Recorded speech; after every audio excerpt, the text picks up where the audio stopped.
Hello everyone, Drudge here. Welcome back to a RuneScape video. Now today, I know I said the next touring one was going to be a different location, but I'm going to be having an event coming up this Saturday. And what it's going to be is at midnight UTC time. So, like for me right now, it'd be 7 o'clock on Saturday. I'm going to be hosting a drop party. So I want to be able to show you guys where it's at if you're a new player and you're not familiar with the locations yet. It's going to be in Falador. It's going to be a free-to-play world. I believe World 83 is the one I usually do. I'll just check the worlds here. No, it's not 83. It's just going to be regular World 3. Alright. So World 3, it's a free-to-play. And if you're not familiar with how to get there, from the starting area in Taverley, it's that close to Taverley. All you have to do is just run east. And once you get east and you get through these gates, usually for some reason those gates are always open, but for some reason they were closed. Just head south, and while you are heading south, be sure to pick up the lodestone, which is right north of the city, and then you are in Falador. Now, north of Falador, there you'll see a cave in the distance. That is for a boss fight called Virago, so that is a point of interest for this area. Otherwise, points of interest could be the shield shop. Reason being is because if you're doing invention and you need extra protective components or something like that, that would be a good spot to do it. Otherwise, you have a bank along the west wall, the Blue Moon Inn, which sells the Wizard Mind Bomb, which can actually boost your magic level by 2 levels. If you go further south, you will have the Gem Shop. Now, the Gem Shop doesn't actually really sell anything. As you can see, you can sell stuff to it, but you can't really buy anything. Of course, in the very center of the town, you have the Falador Castle, but I'll save that part for last. We'll explore the rest of the city. You do have a furnace right here, but most furnaces that you'll probably use is actually... I really wish they would fix that. Ever since they did the new update, it's been like that. There is a furnace there. It used to be a really good one to do, but ever since like some of the updates, you'll be using Lumbridge and Edgeville mostly. Right here is actually the estate agent. This is where you can actually get your house started to set up. There's different locations, but you'll always be using the estate agents. If you keep heading east, you'll see a tree patch, and that is something where you can add, plant trees, just regular trees, not your fruit trees. Also, you'll see a plant root in this little park area. It says crawl down. Now, if you go to that, that is actually the giant mole. It is a very basic boss fight, but if you're low level, don't do it. It's not going to be worth it to you. Okay, heading further east, you got the East Bank. And if you head even further east, you'll see the town, like center of a little bit of a town. Not much really right here, but it does look neat. Right here is actually the Artisan's Workshop. Now inside this building, which actually looks pretty cool if you do this, there's different activities you can do in here. And some of these activities, and while you're at it, go ahead and take the tongs from the workbench to add them to your tool belt. This way you don't have to worry about it later on down the road. But what it is, after you get into certain levels of smithing, I believe it's very low level to actually start. Yeah, bronze rails are at level 1, but you can actually select artisan. And it's all that up until level 30. You can start making iron burial armor. and all you got to do is you got to deposit ore into here so you can get ingots, and then you take it over to the anvils and you make different things. Now this is how you can make different swords. Up here you can kill the ancestors and they will give you some respect. If you smith and hand stuff in, you'll get respect over here. For him, if you follow his orders, you'll get respect there. It's good to get it because there is actually a reward thing down below. And also, it's really good smithing XP up there. Down here, if you don't want to gather your own ores, this is the way to do it. You got bronze, iron, and steel.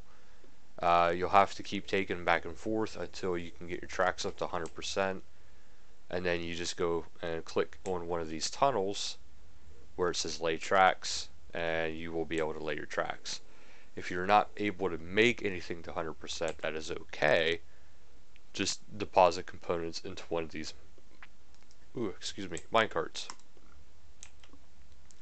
Now if you go a little bit further west, you got the rewards with the Elof. And as you can see, there's actually a good deal of different types of rewards. The biggest ones though being is the restocking cannon, royal cannon, gold cannon. If you want different decorations to swords, you can get the ceremonial swords. It actually shows you the different designs. Some are pretty cool. Otherwise, you got quick repairs. And then you got the repair expert, quick learner. These are actually good ones to get to because that'll give you more XP when you go above.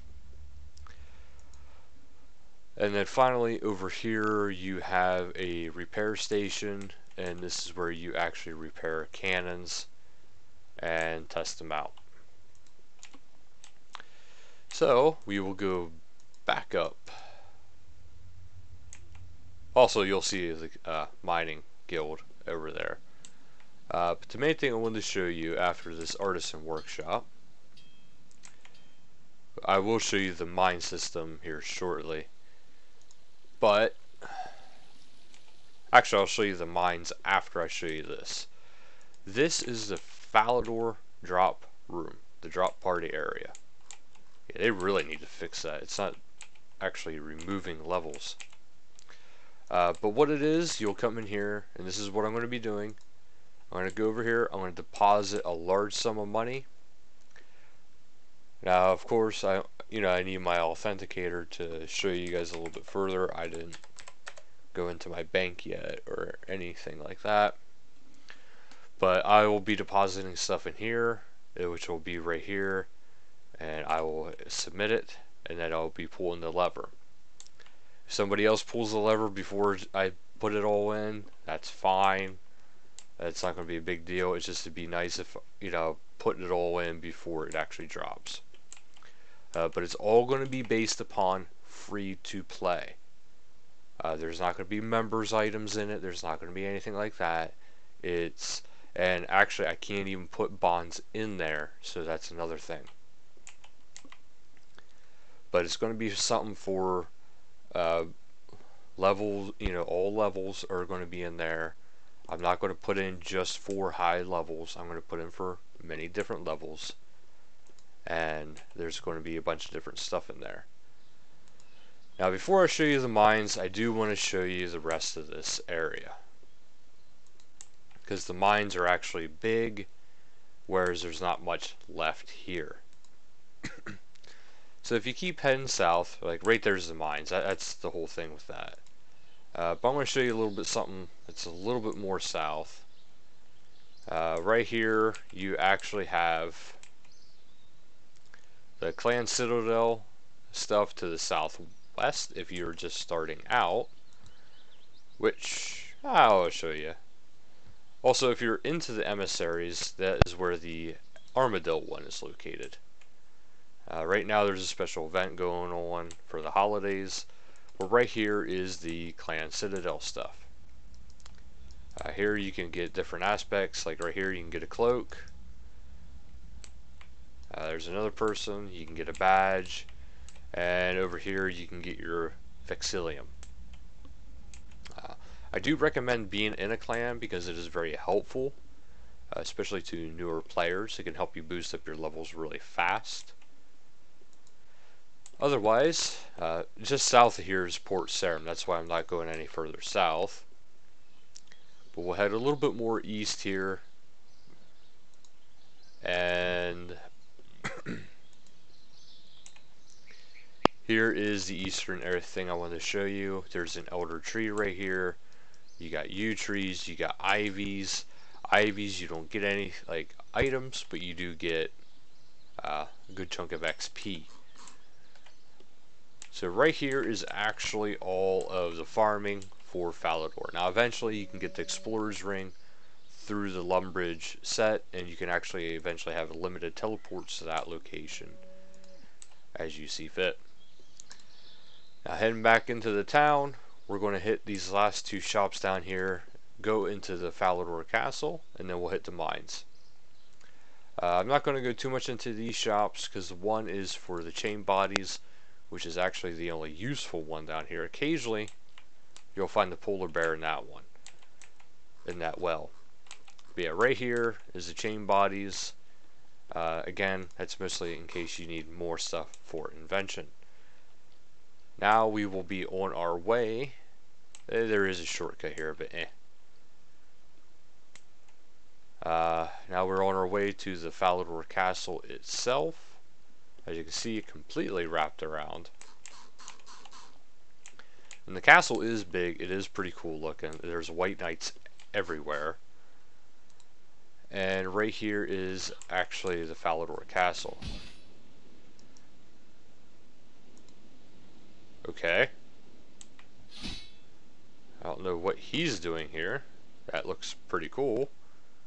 But yeah, there's not too much to the castle. On the other side, you'll find different types of questing stuff. Otherwise, we are just going this way.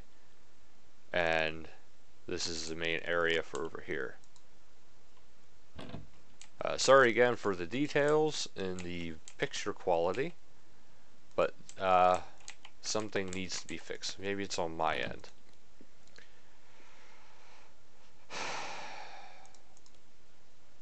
Let's turn up my graphics and see how that does things.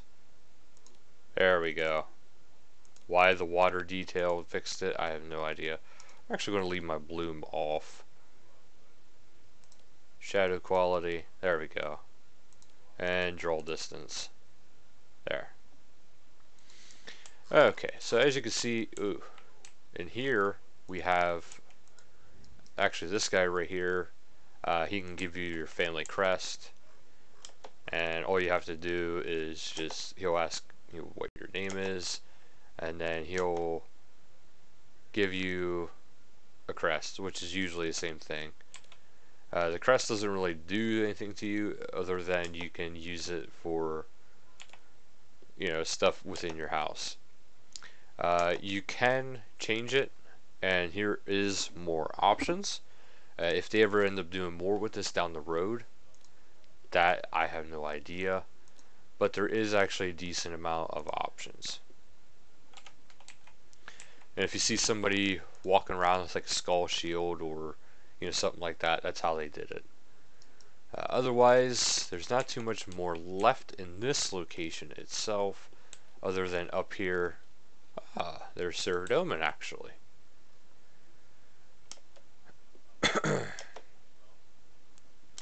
So the gods apparently do have locations within, and if you remember, my last question for this stuff was, what god does this town follow? And this will answer pretty clearly: Ceradomin. Alright, now there's also an altar there. There's ceramic, but that's mostly all for questing and completion of quests. So now we'll head all the way down and we will go to the mining location. There's two ways to get into it. If you have the mining level for it, you will be able to get into the mining guild itself. And there's actually two ways of getting into the mining guild anyway, so I will show both ways of getting into the mining aspect. So to go straight into the mines and straight into the mining guild, you'll want to head just a little bit south of the bank and west of the artisan shop, and it's right here. If you take this route, these ladders down, it takes you straight into it, no dangers at all, and you'll be surrounded by tons of coal, some mithril, and then there's a dungeon there. And if you have the dungeon nearing level, you'll be able to get into that, which I'll be able to show you. Otherwise, you get to head over here to this one. Now there is another way, but this is actually the fastest way. The other way is near Edgeville. So you'll head into here, and there's scorpions all about. There is copper, there is iron, there is coal, and there is iron here. I think I said that already. There's also gold, mithril, and some adamant rocks over here. Now there is another dungeon here that you can unlock through, again, dungeoneering. And if you go into here, you get more mithril, and there's some silver, more coal. And if you have the sufficient Demonheim token, which I believe I do not, because I think it takes ore at number 2, you can get access to even more mithril and some adamant. Otherwise, this is primarily where you're going to be mining after a while, because there's actually a safety a deposit box right there, right by the entrance. Otherwise, right over here is the mining guild. There's a dwarf right by it. And this is what I was talking about. There is tons of coal rocks all over the place. You have mithril ore rocks there. Completely safe area. And those are the ladders where you would come down from. Otherwise, right here is that dungeon I was saying about. Again, completely safe. And here you will have access to 3 rune ore rocks, which are usually empty, which if I had the level 4 I'd take right now. Plenty of mithril and a decent amount of adamant within this room itself. Now, that is actually pretty well it for the tour of Falador. I will do one more thing, and I will show you where the Invention Guild is accordance to Falador, because it is actually very close to Falador. So we will try to hurry up as much as I can because it's back at the lodestone, but I figured it's going to take just as long to walk there as it is going to be to cast that teleport spell. Because right there's a lodestone, and right over here you got the prayer altar that you can use. Now I think about it, there is another thing. Right here's a cave entrance. Right here's the flickering wisp, which is I think level 2. But this leads down into some areas that you might be interested in. For those who aren't familiar, this is actually the area of stealing creation. And I'm not sure what this actually... Oh, this is actually for the multi-way combat clan wars area. So there's that, just be careful. But that is up here, this is the stealing creation area. So, getting back out of this, if you head north along this area, if you have the skills of smithing, crafting, and divination all at level 80, these doors will become unlocked and open, and you will be able to start the divination, well, the invention skill. So that'll actually do it for this episode, so thank you guys so much for watching, and until next time, later guys.